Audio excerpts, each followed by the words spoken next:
Thank you to the four who have already shared. It's kind of hard to follow all of that, but I'll have a go anyway. I don't know when to shut up. That's part of my problem. Because Amelia, Keris, Belinda, Lewis, they've all done something very important already. I mean, 3 of them are being baptized, but they've already done something really important, which is they've thought about what they believe, why they believe it, and they've stood up and shared that with everyone. And that's pretty good, because most of us don't often stop and think, why am I doing this? Why am I living this way? Why am I doing this job? Why am I doing that? Maybe we do sometimes. Maybe, when they were standing up here, they had that moment thinking, why am I doing this? Why am I standing up in front of all these people? Because we get into habits of doing things without really thinking about it. And that can happen not just with small things, but with our whole lives. But here, those 4 individuals have had to think about what they're doing, why they're doing it, and explain it to others. And I think it's a good habit to be in, to think about why we're doing things. Because if we don't know why we're doing things, then that question, why are you doing this, is going to pop into our head at maybe a very inconvenient and awkward time. And so it's good to be able to think about why we're doing things. I have an extremely vivid memory of one of those why am I doing this moments. Very vivid memory. It was when we were living in Australia, and I was working with an organisation called Cornerstone, and they ran for a week they ran like a kids camp, and we as a whole family had gone because some of our children were on the kids camp, but the rest of us, Ruth, myself and our younger children, we had the option of staying in like an apartment, and we could just be there, not be involved, but just hang out, go swimming, do things like that. So we were there, but not a part of the children's sort of camp. And then one early evening, I was sitting talking to a friend of mine called Nick, who was also there. And Nick asked me a question. He said, I don't suppose you would mind being a goblin, would you? Because what was happening, for the week, the organisers had decided they were going to take a George MacDonald story called The Princess and the Goblin. So George MacDonald was a Victorian writer who big influence on C.S. Lewis, and he'd written a story called The Princess and the Goblin, and they were using this story for the kids' camp week. And one of the things that happens in this story is that there's goblins and the princess. There's also a miner called Curdy who scares away some goblins by singing. Because goblins, I don't know if you know, they don't like music. You may scare people away with your singing, but perhaps not for the reason you think. But the goblins were scared away by singing. So the organisers of this kids' camp had the great idea of they were going to go on this sort of nighttime walk through some woods with the children, but there were going to be goblins in the woods. And the goblins were going to make scary noises, but the children had been taught a song to sing to scare the goblins away. So that was the plan, was that there were going to be goblins in the wood making noises, and the children, when they heard the goblins, they were going to sing the song, and the goblins were going to hide, run away, whatever. And Nick had been asked, Nick, can you be a goblin? And Nick was desperate for volunteers. He asked me, James, would you mind being a goblin? And I said, yeah, sure, okay. I could tell he was quite desperate. So I said, I didn't really want to do it, but I said, okay, I'll do it. So anyway, it was just the 2 of us in the end. And so we went up into the woods, and we were hiding in some trees by the path. This was Australia, so I was trying very hard not to get poisoned by a snake or a spider or savaged by a drop bear or anything out there. And we were just waiting in the woods, and we could hear the children coming. It was dark. We could hear them coming, and it sounded like they were singing already, and we thought that's a good start, singing the song that they'd been taught. But as they got closer, we realised they weren't singing. They were chanting. And they were chanting, kill the goblins. Kill the goblins. Kill the goblins. And we could just hear this mass of children coming closer, chanting, kill the goblins. And that was the moment when I looked at Nick and he looked at me and I thought, why am I here? Why am I doing this? Because I knew a lot of these children, sort of a mass of 11 to 12-year-old boys. And anyway, so these children come in and we see, and Nick and I say, well, we've signed up for this, let's do this. So we start making noises, and a few of the sensible children, pretty much all of the girls, it had to be said, started singing the song they'd been taught. But the boys went absolutely wild. And then Nick was, in for a penny, in for a pound. He was Australian, in for a cent, in for $1 kind of guy. And he'd got a mask, like a goblin mask. And he put this mask on and he jumped out onto the path. I've never seen anything like it. It was kind of like, I don't know if you've seen the wildlife documentary. It was like a pack of jackals trying to take down an elephant. He had boys hanging off him. They were literally hanging off him. And he went down under this mass of children. And it was just me in the woods, in the dark, by myself. And part of me said, look, James, just keep quiet. They don't know you're here.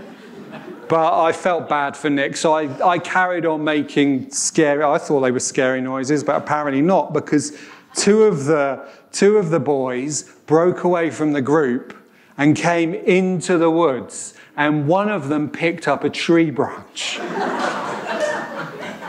So I thought, this is it. This is how I die. This is the end of me. And the only advantage I had was that I knew they were there. They didn't know where I was. They knew I was in there somewhere. So I hid behind a tree. And when they got nearer, I jumped out from behind a tree and sort of roared as loud as I could. And they dropped the branch and they ran for it. And it was fantastic. It was a fantastic moment. But I will always remember that moment of looking at Nick and him looking at me, and I was just thinking, why are we doing this? How did I get here? But of course, I was there because Nick had asked me on one level. But that wasn't really why I was there. I was there because I felt like he had a need. It was just a small, silly thing. But the reason I was there in Australia is because when I was 16, I had a similar moment to we've heard from Belinda, Lewis, Keris, and Amelia, a moment where I said yes to Jesus, where I'd been attending church for a few months and hearing about Jesus and what he'd done for me and realizing, having that moment where you think, I think this is true.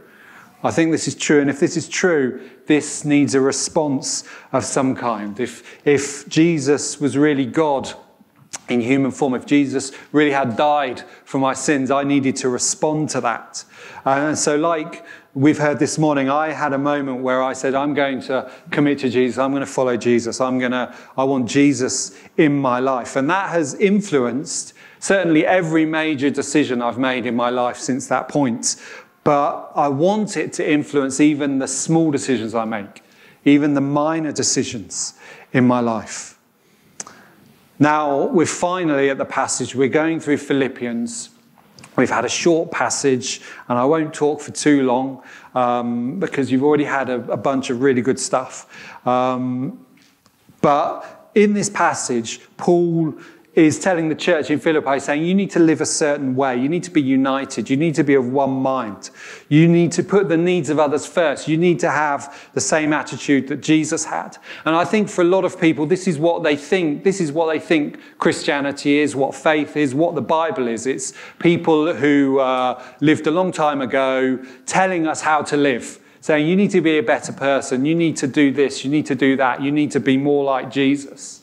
But that's not really what faith is about. If you listen to what you've heard, the stories that we've heard this morning, did it sound like these were individuals doing things because someone had said, you need to do this? You know, you're at a certain stage now, you should do this. Each of them was sharing about how they wanted to take that step of faith in response to what God had done for them, in response to what Christ had done for them. And this is what Paul says to the church of Philippi. This is what Paul gives them. He doesn't just say to them, this is how then you should live. He says, this is why you should live this way. I'm giving you a reason to live this way, because if you try and live the way that Paul's saying you should live, you know, put others first, be humble, Consider the needs of others. Be more like Jesus. If you try and live that way, you're going to reach a point where you say, why am I doing this? It's hard. It's difficult. No one seems to appreciate it. It doesn't seem to be getting me anywhere. But Paul has already told you why you're doing this. Paul's already given the Philippians the reason why they are doing it. And it's the same reason why those 4 people have shared this morning why they want to give their lives to Jesus, why 3 of them want to be baptized. It's the same reason. If you have, he says, any encouragement from being united with Christ, if you have any comfort from his love, if you have any fellowship with the Spirit, any tenderness, any compassion, make my joy complete by living this way. Do it because you have received so much from God. Do it because you are united with Christ. Do it because God has loved you past the point of no return. Do it because you have fellowship with the Spirit. And of all these things that Paul lists, there's one idea I just want to briefly focus on. This very first one. If you have any encouragement from being united with Christ. Being united with Christ. Because baptism is an image of this, as Oz has already explained. It's an image of being united with Christ in his death and his resurrection. And this is the thing. For a long time, I thought about faith is, I'm asking God to come into my life. But I've realized over the years that what has also happened is God has said, you know what, James, come into my life. God has invited me into his life. And I'm united with Christ. This is what it means to be a Christian, to be a follower of Jesus. You've taken him up on that offer to be invited into his life. That's what it means. And now you are united with Christ. And this is the well we drink from every day. We wake up facing whatever is coming, knowing that we're united with Christ. That's the reality of our existence as Christians. He is in us and we are in him, and nothing can change that. Nothing will change that. So how do I live today? How do I live in response to the fact that I am united with Christ? One of the things Paul says is that we share in Christ's trials, we share in his sufferings. And we do this by adopting, as Paul says, you should have the same attitude as Christ. Because if you seek to live like Christ, you will experience hardship, difficulty. You'll be saying yes to things you'd rather not say yes to. You'll be putting others' needs first. I said yes to Nick because he was asking. And I thought this is the right thing to do. It wasn't what I wanted to do. I had no great desire to go and pretend to be a goblin in some woods in the dark, especially without even knowing that my life was in danger. But I did it because it was a small moment, just a tiny moment in my life where I was thinking, I need to consider someone else's needs above my own. Just a small, silly way we can do that. But as the Bible also says, if you share in Christ's sufferings, you will share in his glory because you're united with him. And Paul says in Romans, he says he doesn't consider his present sufferings to be anything compared to the glory that is waiting to be revealed in Christ. You see, to those who are united with Christ, you may find yourself a moment where you're in the woods, in the dark, and you can hear something coming and you hide behind a tree and then you jump out and you roar as loud as you can. And it's not, 2 children running away from you. It's death running. It's death fleeing from you. And this is why we live the hard way. This is why we do things like get baptized and so on, because of what Christ has done for us and what that means. Paul says to the Philippians, he knew the Philippians, so he could say to them, if you have any of this, live this way, make my joy complete. I don't know about you, but I'm not particularly motivated by the thought of making Paul happy. But Paul's joy is nothing, absolutely nothing, compared to the smile on God's face when someone comes to him and says, Lord, I want to be taken into your life. I want to be united with you. I want to live out of that.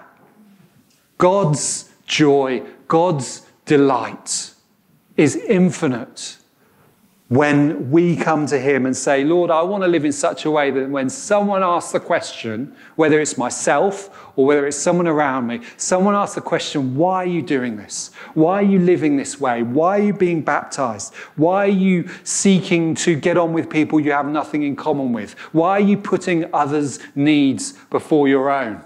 Lord, I want to be able to answer, well, I'm glad you asked because I've thought about this and I know the answer. It's because of Jesus.